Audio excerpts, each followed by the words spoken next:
Oi, pessoal. Então, continuando os nossos estudos sobre a Era Vargas, que se estendeu entre 1930 a 1945, apenas lembrando, para melhor compreensão do tema, nós os dividimos em três tópicos. O primeiro, que se estendeu, então, do governo provisório, que foi de 1930 a 1934. Segundo, o governo constitucional, de 1934 a 1937. E, por fim, o governo ditatorial, também conhecido como Estado Novo, que foi de 1937 a 1945. Para fechar os nossos estudos sobre esse período, nós vamos analisar brevemente algumas linhas da política econômica do período Vargas e como se deu o fim do Estado Novo. No que tange, então, à questão econômica, principalmente na parte da agricultura, o governo Vargas ele tinha duas grandes preocupações. Primeiro, estabilizar a exportação de café e o seu valor, o seu preço, e segundo, diversificar a produção de agricultura. Então, no que tange a exportação de café, esse produto ele já sofria muita desvalorização desde 1929, 1930. Então, quais foram as políticas adotadas pelo governo Vargas? Para evitar a superprodução de café, isso significa, então, em linhas gerais na economia, quando você tem muito de um produto para poucos compradores, o preço ele desvaloriza, o preço vai para baixo, ele despenca. Então, qual foi a política adotada pelo governo? Primeiro, eles proibiram o plantio de novas mudas de café e eles queimaram os estoques que tinham com o café para impedir que houvesse, então, uma superprodução e evitar que esse valor do produto do café desvalorizasse. Bom, também eles incentivaram a produção de outros itens, como o algodão, a cana-de-açúcar, óleos vegetais e frutas tropicais, para diversificar essa produção na agricultura. Já no que tange à industrialização, o governo adotou uma política de buscar substituir as importações e estimular a indústria nacional. De que maneira? Então, o governo Vargas aumentou os impostos dos itens que eram importados, que vinham de fora do Brasil, para fazer com que se estimulasse a indústria nacional. Então, vamos pegar um exemplo. Imagina que se tivesse um tênis que viesse de outro país, um tênis nacional, ambos custassem o mesmo preço. Vamos supor que o tênis estrangeiro custasse aqui R$ 50 e o tênis nacional os mesmos 50. O governo aumentou os impostos sobre os itens que vêm de fora.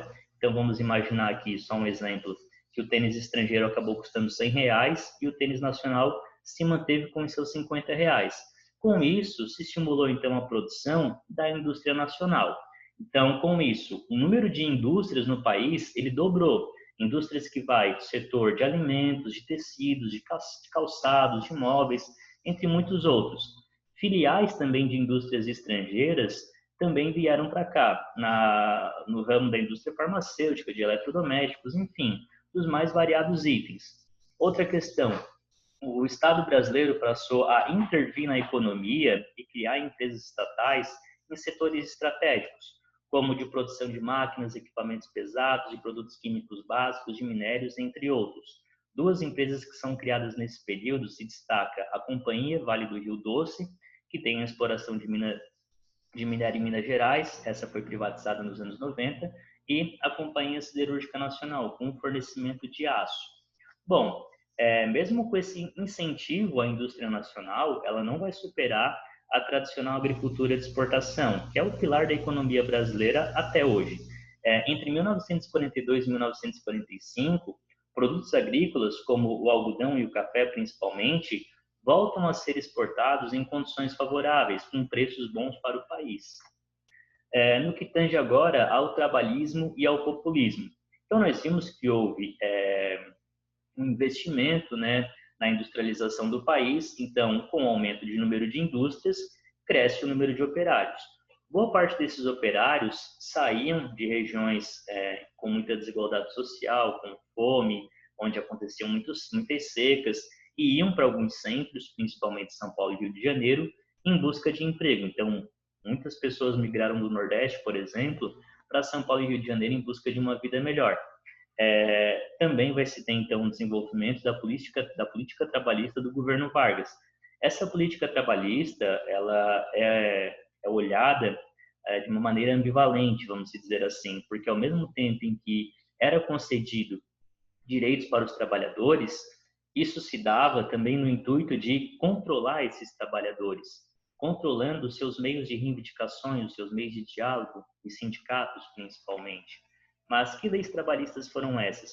A gente destaca então a política do salário mínimo, férias remuneradas, uma jornada de 8 horas de trabalho, estabilidade no emprego, proteção ao trabalho da mulher e do menor, mas nós não podemos cair no reducionismo de analisar essas medidas apenas como fruto do governo Vargas, porque essas pautas elas já eram reivindicadas pelo movimento operário já desde 1917, com uma greve que acontece, por exemplo. Então, não podemos interpretar esses direitos trabalhistas apenas como uma ação do governo Vargas, mas sim como fruto de muita luta do movimento operário, dos trabalhadores em geral, já desde muito tempo antes do governo Vargas. Em 43, então, tem a consolidação das leis do trabalho, a CLT. E sempre se mostrava na propaganda a figura de Getúlio Vargas atrelada a esses direitos trabalhistas, como se ele fosse, então, o grande protetor, também conhecido como o pai dos pobres. Então, aqui é uma fotografia das comemorações do Dia Internacional do Trabalho no estádio Vasco da Gama, em 42, ali operários, né, com traje de operários carregando a figura de Getúlio Vargas.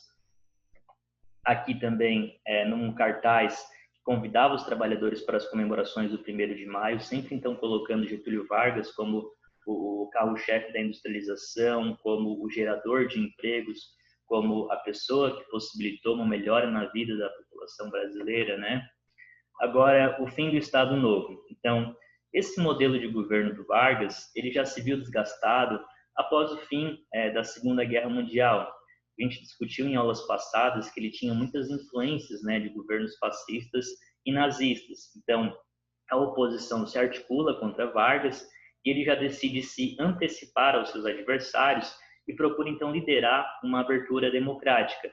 Ele fixa um prazo para novas eleições presidenciais que deveriam acontecer em 1945, e ele concede anistia aos condenados políticos. Então, muitas pessoas do Partido Comunista que foram presas sem nenhum julgamento, por exemplo, né, essas pessoas foram soltas das cadeias ou puderam retornar ao Brasil, os que estavam exilados.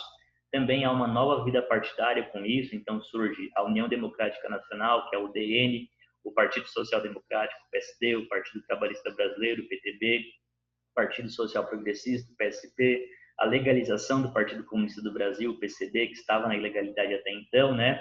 Então, essas novas eleições foram marcadas para dezembro de 45 e tiveram 3 candidatos. O Eurico Gaspar Dutra, que era de uma coligação do PSD e do PTB, tinha o apoio de Vargas, também o Eduardo Gomes da UDN e o Edo Fiuza do PCB.